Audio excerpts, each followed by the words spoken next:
Mengapa anak-anak kita bisa hafal zikir sesudah sholat? Karena terngiang-ngiang terus. Habis sholat dibaca kuat-kuat. Akhirnya dia hafal. Orang yang selalu mendengar kalimat-kalimat tertentu, maka dia akan hafal otomatis. Kalau sering dia dengar lagu, itulah. Makanya kita disuruh berzikir seafdal zikir la ilaha illallah. Afdalul zikri la ilaha illallah. Afdalul zikri fa'lam annahu la ilaha illallah. Seafdal zikir itu begitu. Maka kita baca la ilaha illallah, la ilaha illallah. Sering-sering kita menyebut itu, nanti secara tidak sadar pun kita refleks.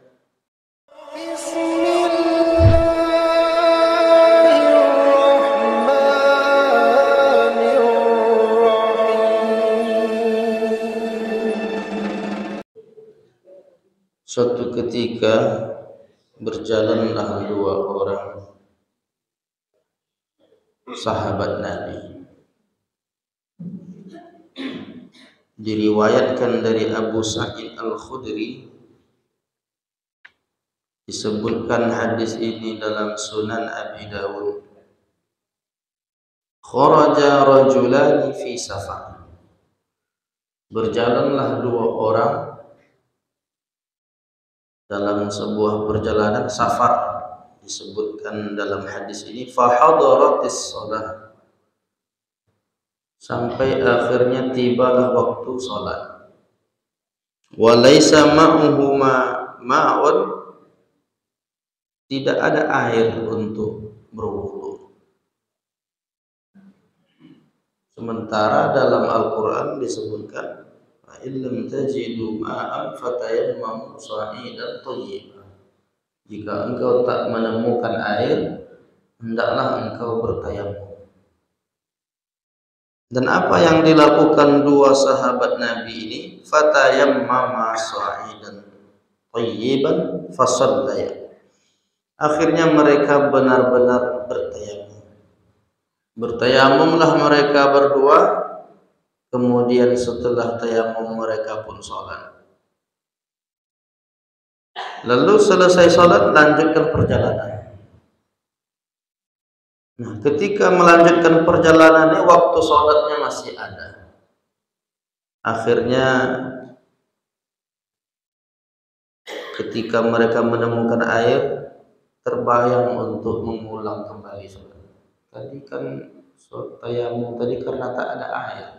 Ini waktu sholatnya masih ada, sudah jumpa air, maka apakah sholat lagi, berwudu sholat lagi, atau sudah sah sholat tadi, tak perlu lagi berwudu, lanjutkan aja perjalanan terus. Maka mereka berdua ini berdebat, bahasanya mereka berbeda pendapat. Yang satu mengatakan wudu lagi, sholat lagi sekali lagi. Yang satu mengatakan pula cukup saja dengan tayamum itu. Karena syariatnya kalau tak ada air, tayamum, sholat dah selesai.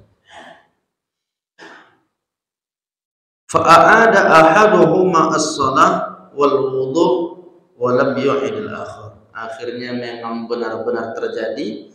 Yang satu sholat lagi, berwudu sholat. Yang satu lagi tak mengulang sholat, tak berwudu. Sudah mencukupkan dengan tayamum dan sholat sekali saja. Nah, apa yang terjadi? Summa ataya Rasulullah sallallahu alaihi wasallam. Kemudian mereka datang menjumpai Nabi. Fadzakara dzalika. Mereka menyampaikan peristiwa ini kepada Rasulullah. Faqala lilladzi lam yu'id. Lalu Nabi berkata kepada yang tidak mengulang salat, yang salat cukup sekali dengan tayamum saja, kata Nabi, asabtas sunnah. Asabta, engkau telah berbuat benar. Asaba yusibu. Asabta as-sunnah, engkau sudah sesuai dengan sunnah. Engkau tak ulang sholat lagi, cukup sholat sekali dengan tayamum tadi, sudah sesuai, sudah tepat, sudah bisa dikatakan tidak salah. Maka yang engkau lakukan itu sudah sesuai dengan sunnah, kata Nabi. Wa ajza'atka salatuka, dan sholatmu sah. Ajza'a yajzi, benar, sudah sah, tak ada masalahnya. Tapi apakah Nabi menyalahkan sahabatnya yang sholat 2 kali? Ternyata tidak. Nabi mengatakan, wa qala lilladzi tawadda'a wa a'ada, Nabi berkata, mengatakan kepada yang mengulang sholat dengan cara berwudu, maka kata Nabi, lakal ajru marrataini, engkau mendapat 2 pahala. Jadi yang sholat sekali sudah sesuai sunnah, kata Nabi, yang sholat 2 kali engkau dapat 2 pahala. Lalu siapakah di antara 2 sahabat ini yang paling benar? Kedua-duanya benar. Jadi apa yang mau kita ambil dari hadis ini? Bahwa dalam masalah fikih ini ada permasalahan ikhtilaf yang tidak perlu diperdebatkan, sama-sama benarnya. Ada yang memang harus ditentukan, ini tak bisa diterima. Nah, maka disinilah pentingnya membedakan mana yang kopi, mana yang teh.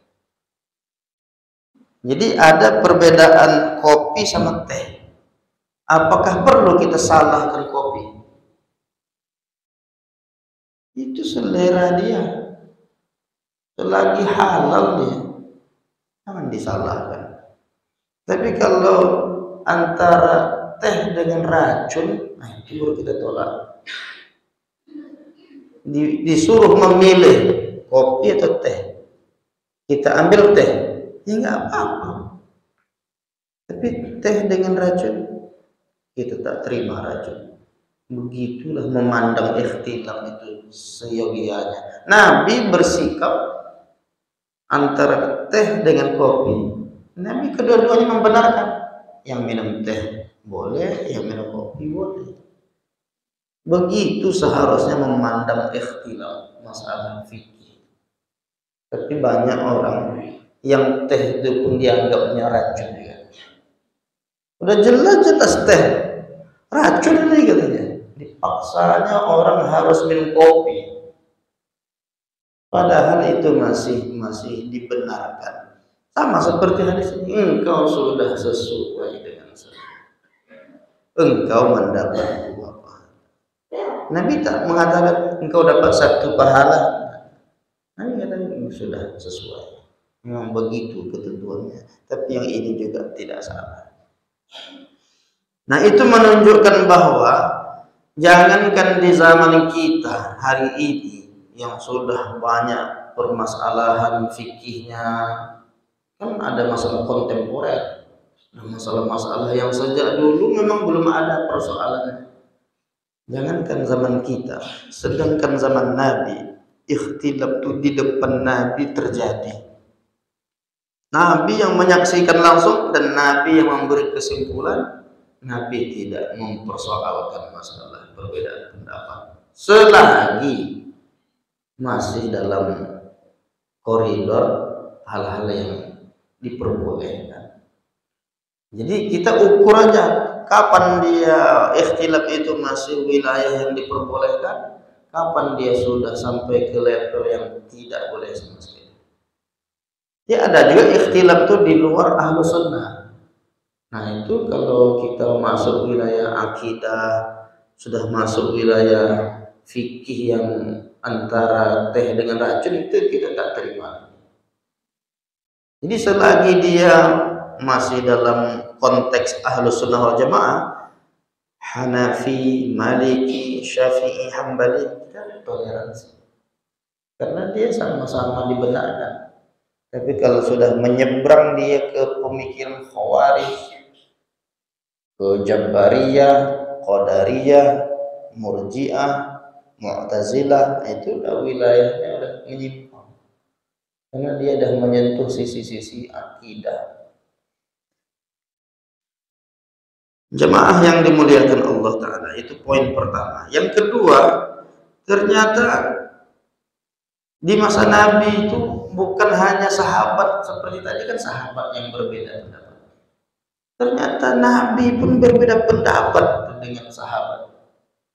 Seperti misalnya yang diabadikan dalam surah Ali Imran ayat 121. Apa yang terjadi? Rasulullah Shallallahu Alaihi Wasallam mengatakan bahwa kita menunggu musuh di kota Madinah ini. Mereka sedang menuju ke kota Madinah. Kita tunggu aja di dalam kota Madinah. Tapi ada sahabat muda. Sahabat-sahabat muda ini kan mereka semangatnya kan tak terkendali. Jiwa jihadnya itu tinggi. Akhirnya mereka tak terima dengan keputusan Nabi. Artinya bukan tak terima itu menyalahkan Nabi, tapi semangat yang tinggi bergelora ini disampaikannya di hadapan Nabi. Di antara sahabat muda itu bernama Anas bin Nadhr. Anas bin Nadhr, ada namanya juga Naim bin Malik. Ada lagi Mus'ab bin Umair. Mus'ab bin Umair inilah sahabat pertama yang menjadi duta. Utusan pertama Nabi di keluar kota Makkah. Masih berada di Makkah, Nabi belum hijrah lagi. Yang pertama disuruh Nabi untuk memastikan bagaimana Yathrib, Madinah. Itulah Mus'ab bin Umair. Dan Mus'ab bin Umair ini luar biasa. Kata-katanya didengar sehingga orang Madinah itu tertarik. Ketika dibacakan beberapa ayat Al-Quran, lembut hati orang-orang Madinah. Sehingga mereka menunggu-nunggu mana dia utusan Allah itu. Itu sebabnya ketika Nabi sampai di Madinah, mereka sambut dengan sambutan yang luar biasa. Tolaan berdua. Itu karena memang mana dia utusan Allah yang membawa wahyu. Wahyunya dah sampai. Mus'ab bin Umair dah menyampaikan ayat-ayat Allah itu kepada mereka. Ini kan sahabat-sahabat muda yang penuh semangat, berkobar-kobar. Mereka tentu ini kejadiannya setelah di Madinah, karena peperangan pun belum terjadi lagi di Makkah.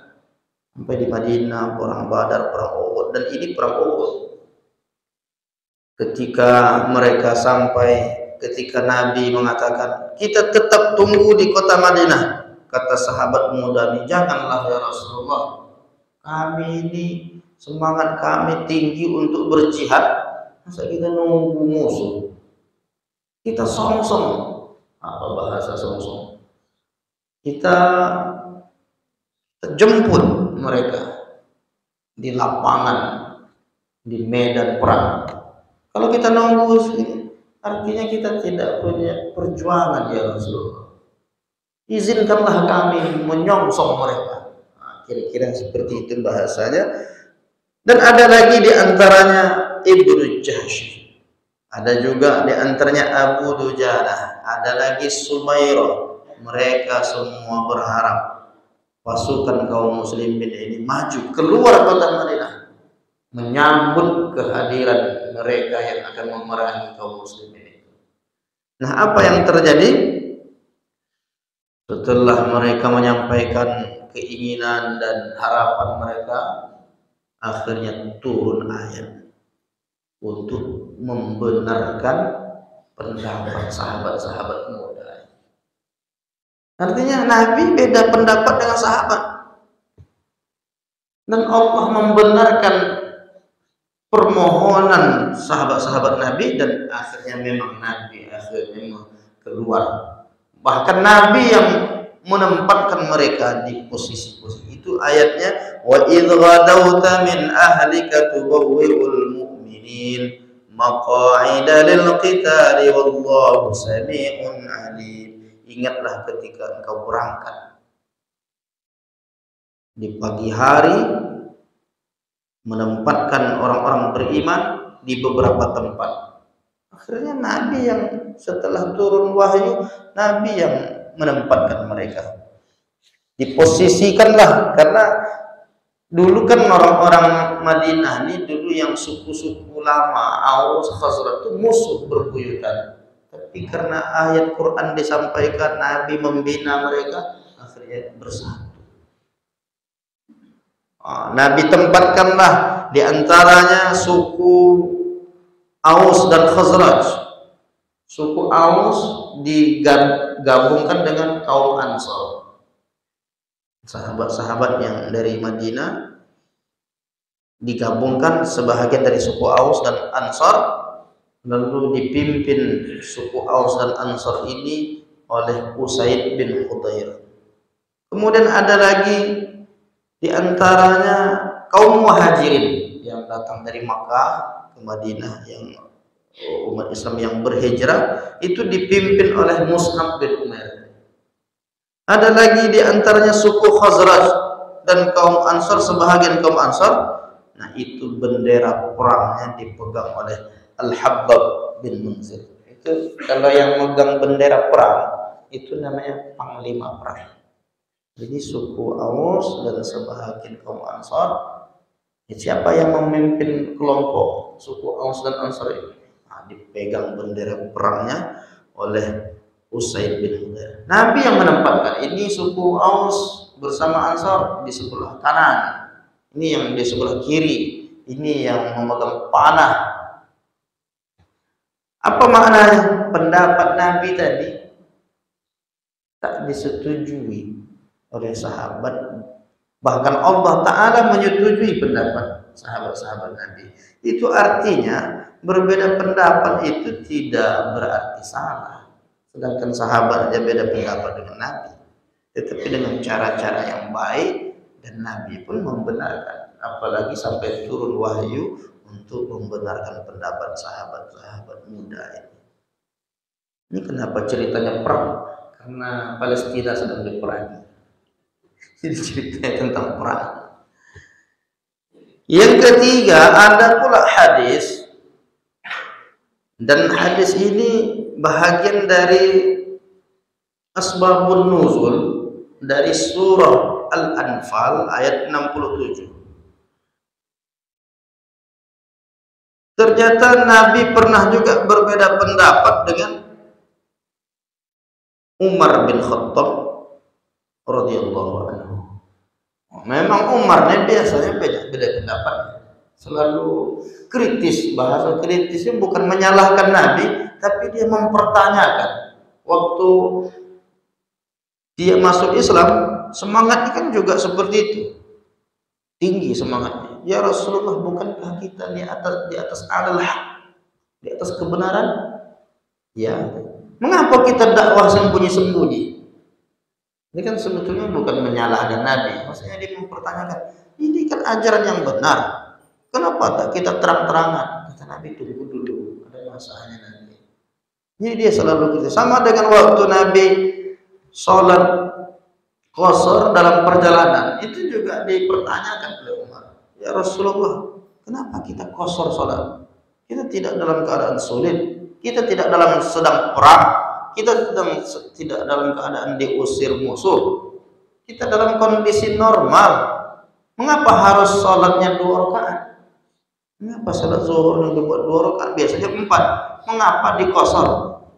Nah, waktu itu Nabi menjawab, memang ada perdebatan, ada berbeda pendapat, biasa. Umar selalu begitu. Lalu kata Nabi, innaha shadaqatun tasaddaqallahu biha alaikum. Sesungguhnya mengqasar salat ini, qasar ini adalah sedekah yang Allah anugerahkan kepadamu. Faqbalu shadaqatahu, terimalah sedekah dari Allah ini. Nah, ketika Nabi sudah wafat, lalu Umar bin Khattab pun berjalan bersama tabi'in, bersama orang-orang yang tidak jumpa dengan Nabi dulu, ternyata pertanyaan itu terulang lagi di masa Umar. Hai Amirul Mukminin, mengapa kita sholat kosor sementara kondisi aman, tidak dalam keadaan perang, tidak dalam keadaan sedang sulit? Mengapa sholatnya 2 rakaat? Kata Umar, engkau bertanya kepadaku yang dulu aku juga pernah bertanya seperti ini kepada Nabi. Nah sekarang aku beritahu jawaban Nabi. Kata Nabi, ketika aku tanyakan pertanyaan ini dulu kepada Nabi, innaha shadaqatun tasaddaqallahu biha alaikum. Qasar salat itu sedekah yang Allah berikan kepada. Jadi ada dialog-dialog seperti itu antara Nabi dengan Umar. Termasuk ketika terjadi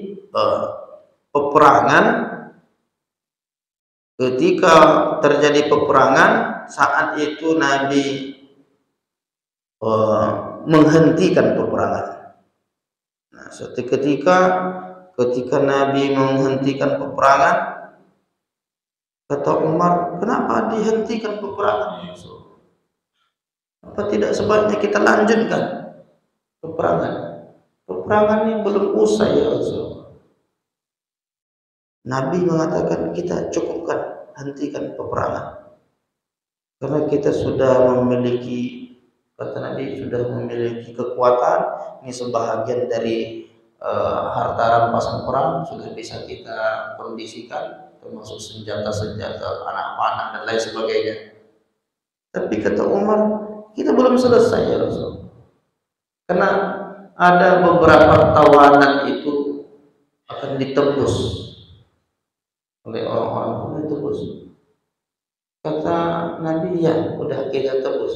Jangan, kata Umar, nanti kalau mereka ini tokoh-tokoh ditebus, mereka akan memerangi kita lagi. Akhirnya turunlah ayat untuk membenarkan pendapat Umar bin Khattab. Apa kata Allah? Makana li nabiyyin ayyakuna lahu asra hatta yuzkhina fil ardi turiduna 'aradad dunya wallahu yuridul akhirah wallahu azizul hakim. Tidak pantas, tidak patut bagi seorang nabi mempunyai tawanan sebelum ia dapat melumpuhkan musuhnya di muka bumi. Engkau menghendaki harta benda duniawi, sedangkan Allah menghendaki pahala akhirat untukmu. Nah, oleh karena itu ini menjadi dalil bahwa ada perbedaan di masa Rasulullah, yang bahkan perbedaan itu antar sahabat dengan Nabi. Jangankan antar sahabat dengan sahabat, sedangkan antar sahabat dengan Nabi pun ada perbedaan. Nah, oleh karena itu jangan sampai ada orang yang mengatakan Islam itu satu, jangan beda-beda, jangan beda-beda pendapat. Nah, oleh karena itu cukup satu versi saja. Nah, berarti dia tidak membaca dalil-dalil ini bahwa perbedaan sejak zaman Nabi itu pun sudah ada, apalagi zaman sekarang. Termasuk hadis populer tentang sholat asar di perkampungan Bani Quraisyah. Itu hadisnya bahkan disebutkan hadis itu dalam Sahih Bukhari. Apa yang terjadi? Qala Nabi sallallahu alaihi wasallam lamma raja'a min al-ahzab la yusalliyanna ahadun al-asra illa fi Bani Quraisyah. Jadi ketika Nabi mengatakan kepada para sahabat ketika akan berangkat ke perkampungan Bani Quraisyah, Nabi mengatakan jangan seorang pun ahadun la yusalliyanna ahadun al-asra. Jangan seorang pun sholat asar kecuali di perkampungan Bani Quraisyah. Berangkatlah mereka. Dalam perjalanan masuk waktu asar. Kata sebahagian, ini dah masuk waktu asar, ayo kita sholat. Kata sebahagian lagi, apakah tidak mendengar pesan Nabi? Jangan seorang pun di antara kita yang sholat asar kecuali di perkampungan Bani Quraisyah. Iya juga. Terus yang mana ini? Bukankah Nabi juga menyuruh kita kalau masuk waktu sholat, sholat? Akhirnya mereka berdebat, beda pendapat. Ternyata memang praktiknya pun beda. Sebahagian sholat, sebahagian langsung berangkat. Jadi yang duluan ada, yang sholat dulu juga ada. Ketika disampaikan kepada Nabi